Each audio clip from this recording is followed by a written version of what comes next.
morning, friends.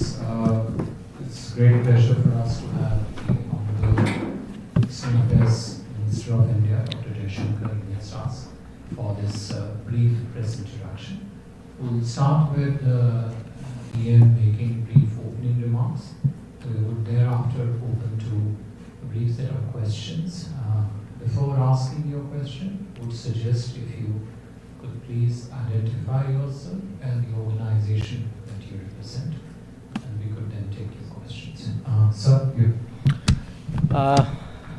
Very good morning to all of you. Yeah, is it better? Yeah. Yes.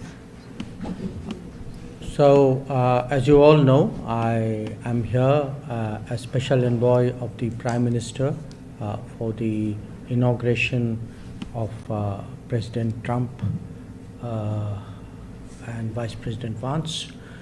I will run through broadly what I was doing in the last 2 days and some of the discussions, share some of the substance of the discussions we've had. With regard to the inauguration ceremonies, I attended the swearing in.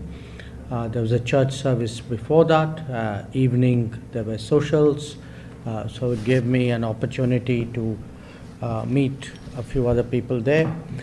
I had an occasion to meet the Secretary of State, and since he was confirmed, we had a bilateral meeting yesterday at the Department of State.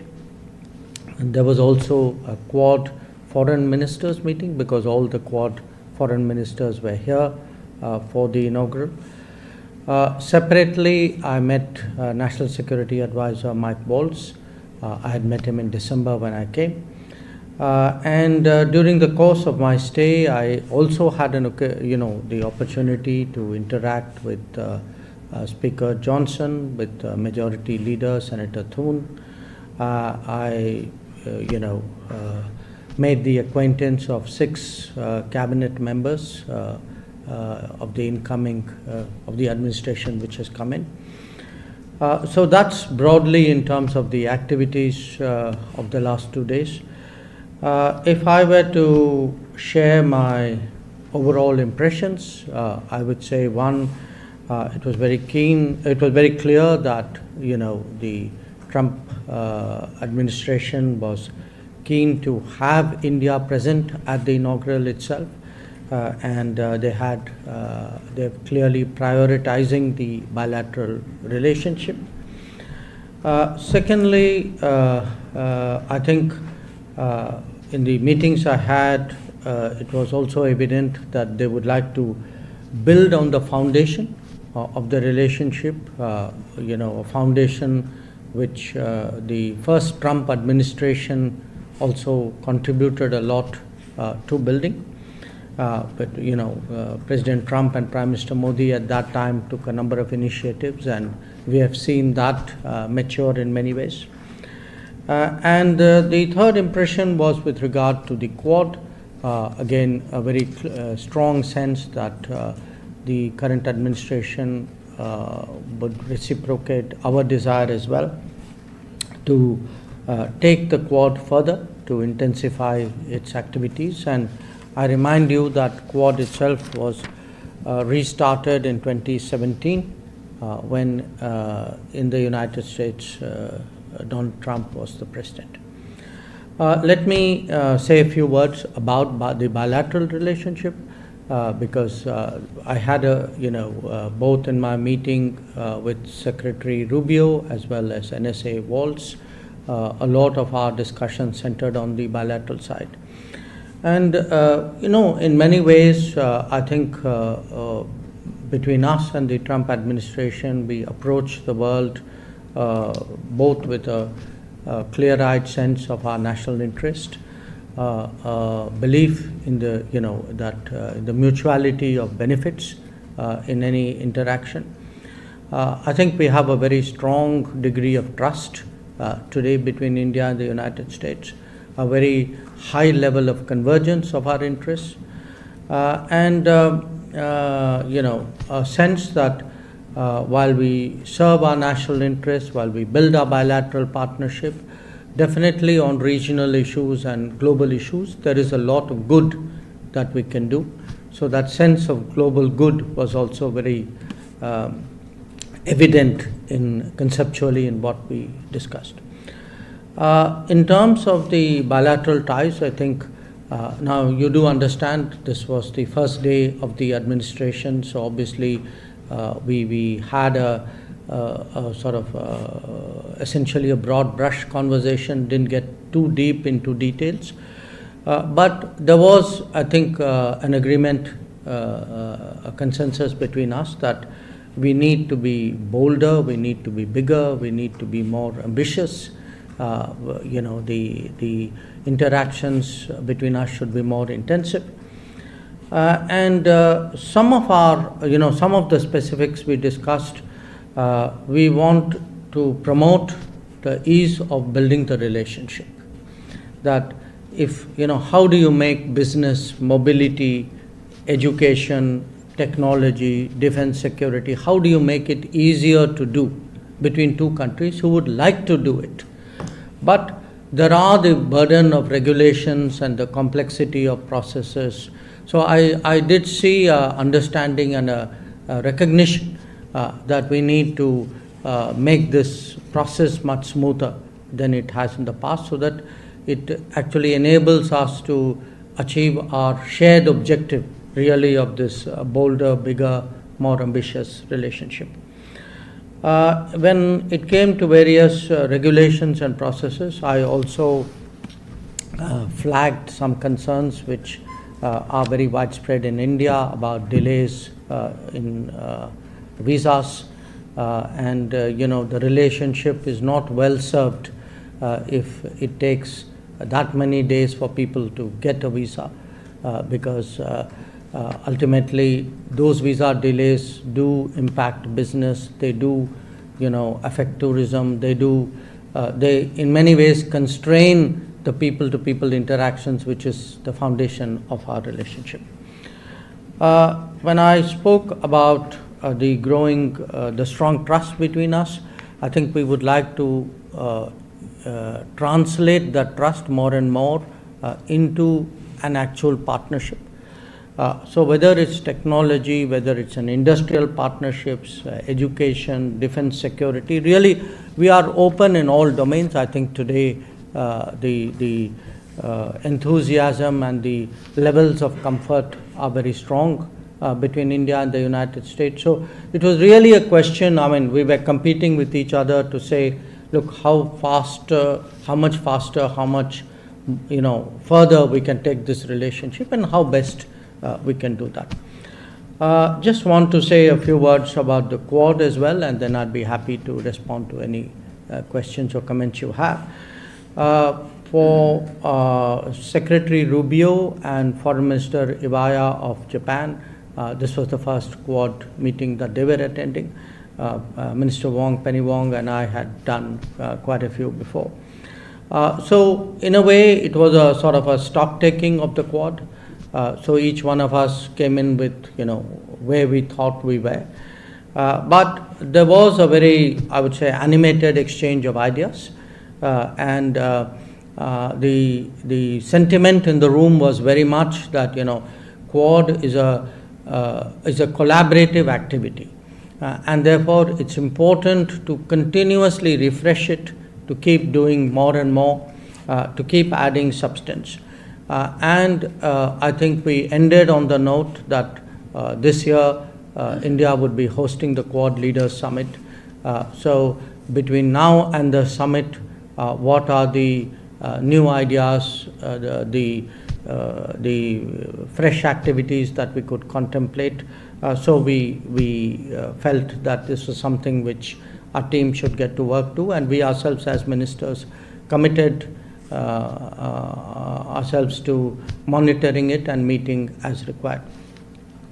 Where the Quad is concerned, I would say the fact that the Quad Foreign Ministers meeting was held on the first day of the administration at work, literally within hours of Secretary Rubio being sworn in. I think in a way the meeting itself was the message.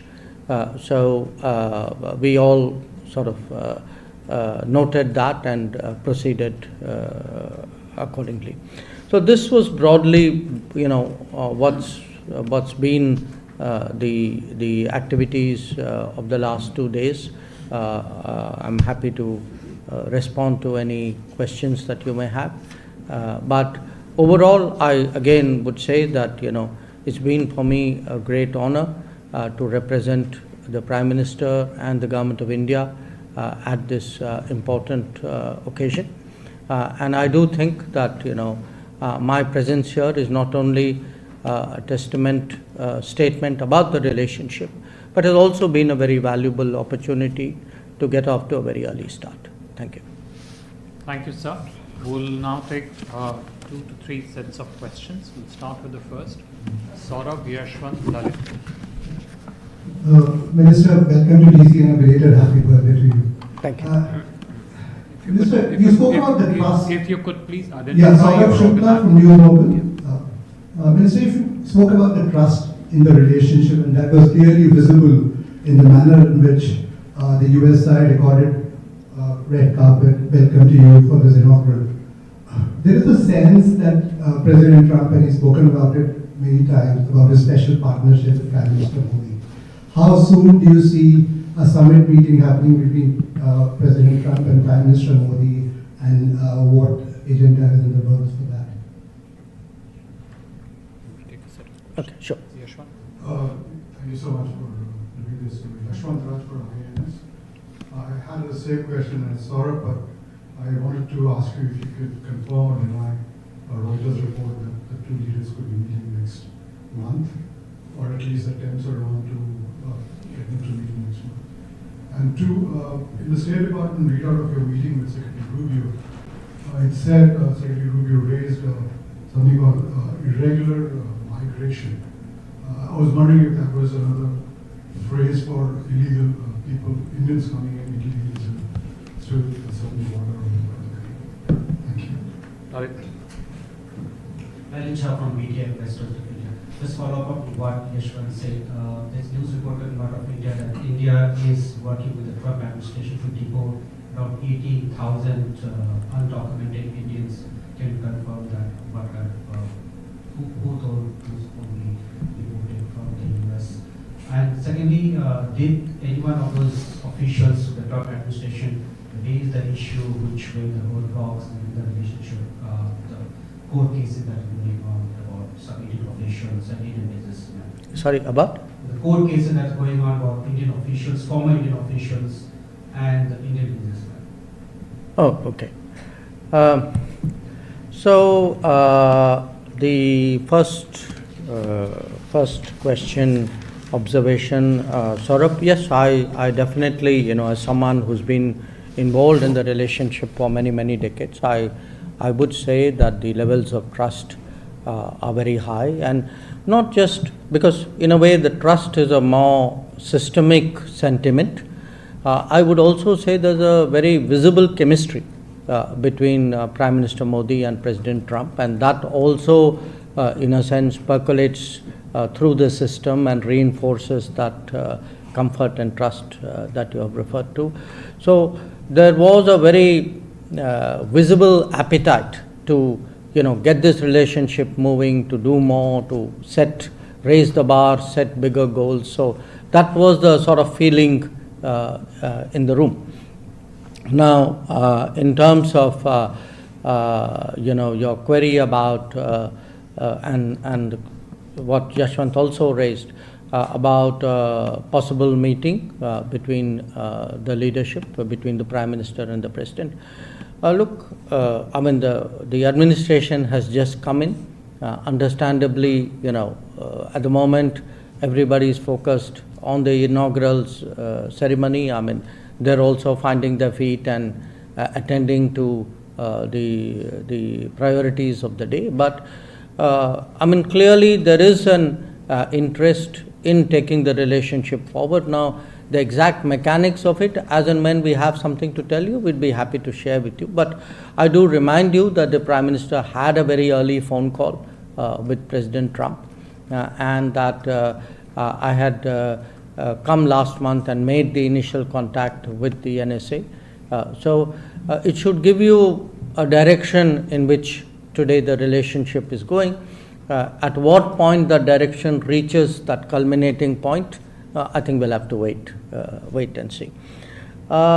In terms of your second observation, one other issue, Saurabh, you asked about the agenda. Again, there are these broad subjects, let us say defense and security, or skills and education, or technology.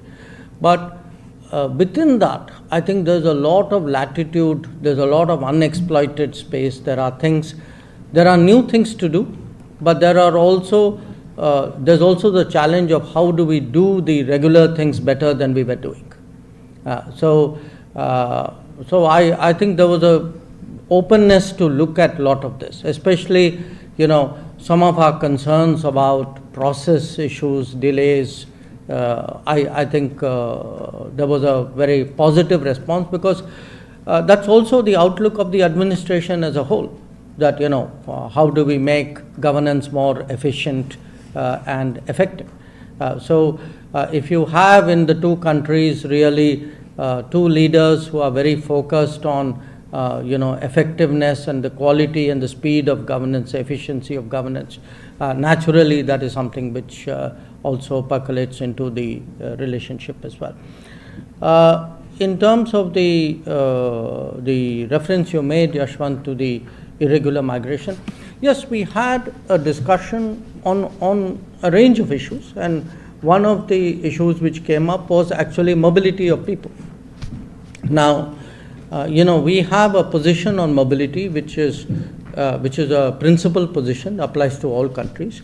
As a government, we obviously are very much supportive of legal mobility, because we do believe in a global workplace. We want Indian talent and Indian skills to have the maximum opportunity at a global level. So at the same time, we are also very firmly opposed to illegal mobility and illegal migration, because you also know that when something illegal happens, many other illegal activities get joined onto it.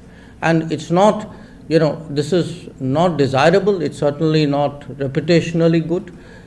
So we have, with every country, and the US is no exception, we have always taken the view that if there are any of our citizens who are not here legally, if we are sure that they are our citizens, we have always been open to their legitimate return to India. So it's not a position unique to the United States.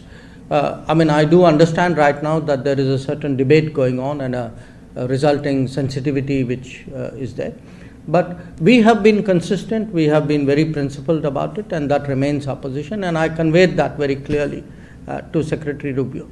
At the same time, I also told him that, look, while we understand all of this, and I also accept that these are autonomous processes, it is in our mutual interest to facilitate legal and mutually beneficial mobility. So, as I said, if it takes 400 odd days waiting period to get a visa, I don't think the relationship is well served by this. So I think he also noted that point. So let us see how we take that forward. But while I've seen some numbers, and I'm moving now to Lalit's question here, I've seen some numbers. I caution you about them, because for us a number is operative when we can actually validate the fact that an individual concerned is of Indian origin.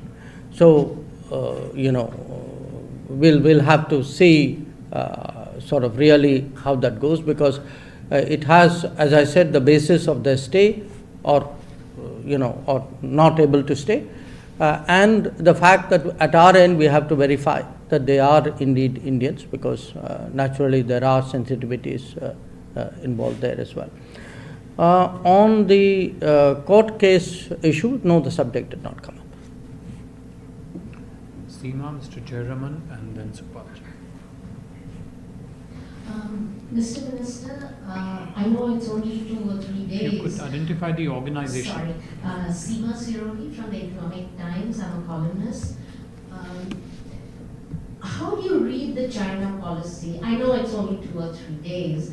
Given the fact that President Trump has gone beyond what the US law says on TikTok, gone against the US Supreme Court judgment, and wants to cut a deal on TikTok. Does it tell you that he is willing to sort of overlook national security concerns?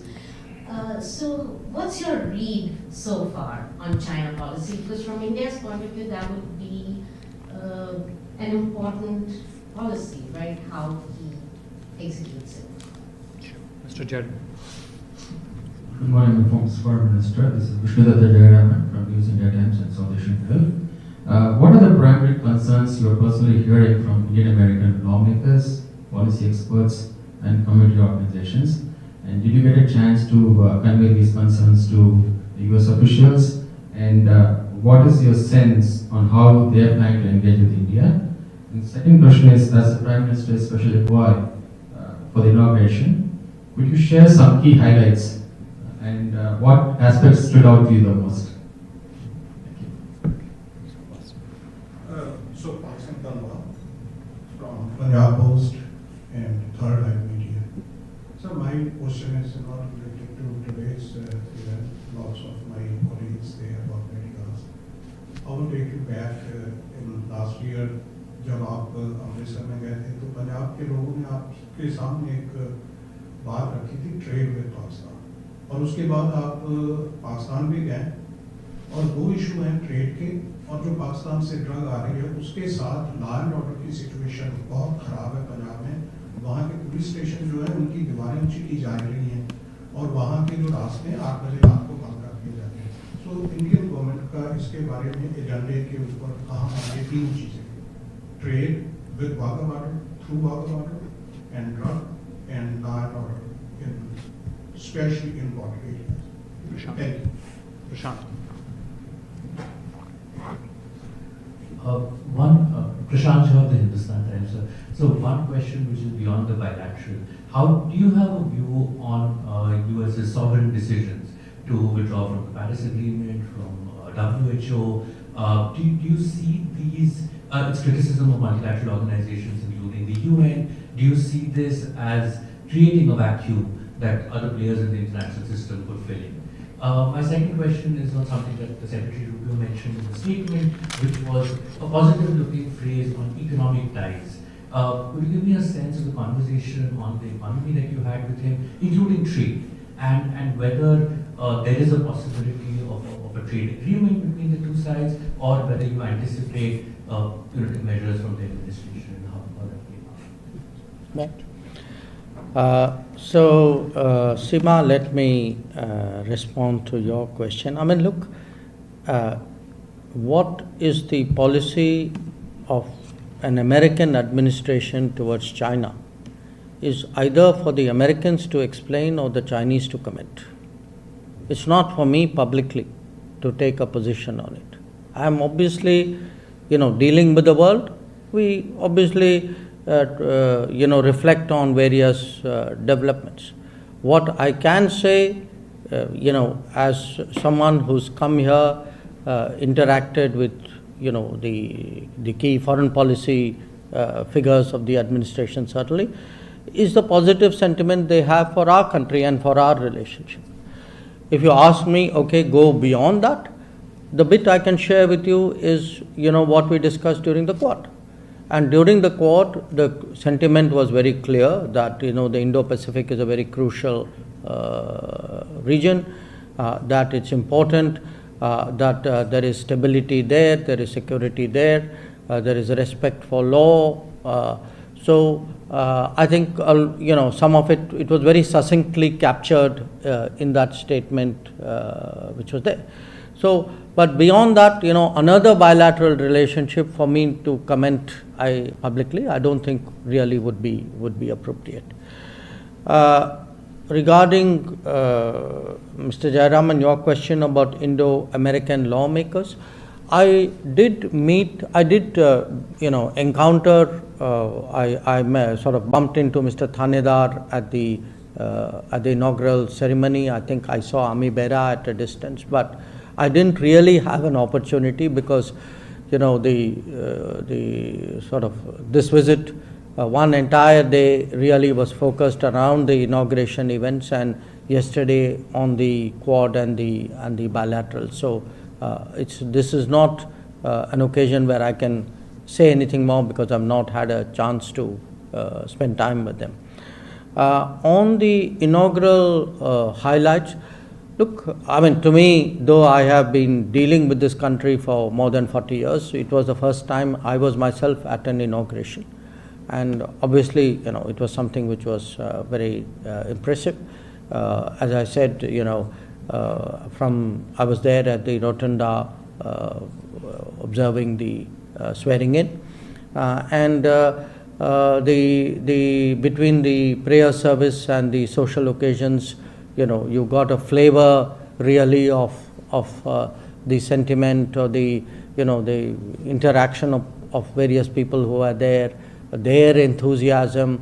I mean, what I saw was really a very confident, upbeat,